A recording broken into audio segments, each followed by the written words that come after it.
నెల్లూరు నగర MLA seat ఎవరికి కేటాయించినా తనకు అభ్యంతరం లేదని మాజీ మంత్రి నారాయణ అన్నారు. మరో 10 రోజుల్లో టీడీపీ జనసేన ఉమ్మడి అభ్యర్థులు ఎవరనేది తెలిసిపోతుందని చెప్పారు.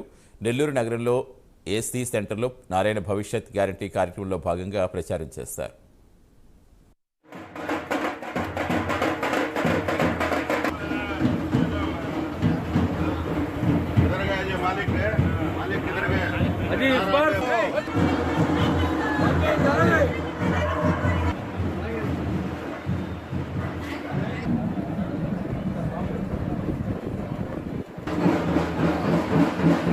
భవిష్యత్తు గ్యారంటీ ప్రోగ్రాంలో ఈరోజు నెల్లూరు ట్రంక్ రోడ్లో యాక్చువల్గా ఈరోజు ఈ ప్రచారాన్ని ప్రారంభించాం.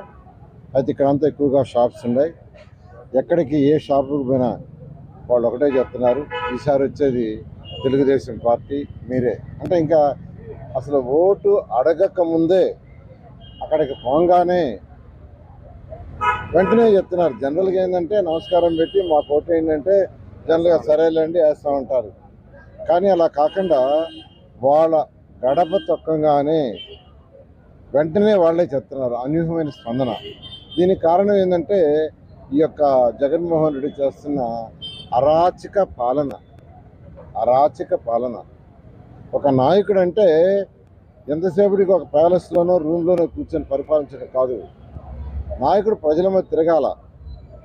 ఆయన కేవలం గెలిచే ముందు తిరిగాడు, గెలిచిన తర్వాత మర్చిపోయాడు ప్రజల్ని.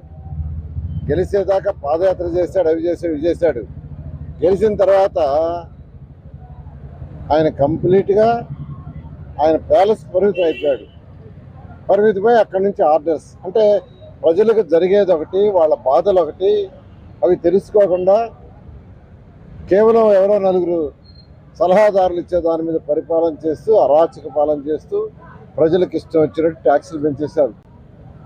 తెలుగుదేశం ప్రభుత్వం 5 సంవత్సరాల్లో ఒక్క పైసా ఇంటి పన్ను పెట్టలా, కానీ వీళ్ళు పెంచారు. అక్కడ చెత్త పన్ను అంట, అదే కొత్తది తీసుకొచ్చారు. మేము ఇప్పుడు ఇలా అసలు ఏ రాష్ట్రంలో కూడా చెత్త పన్ను అనేది లేదు, మన ఆంధ్రప్రదేశ్లోనే.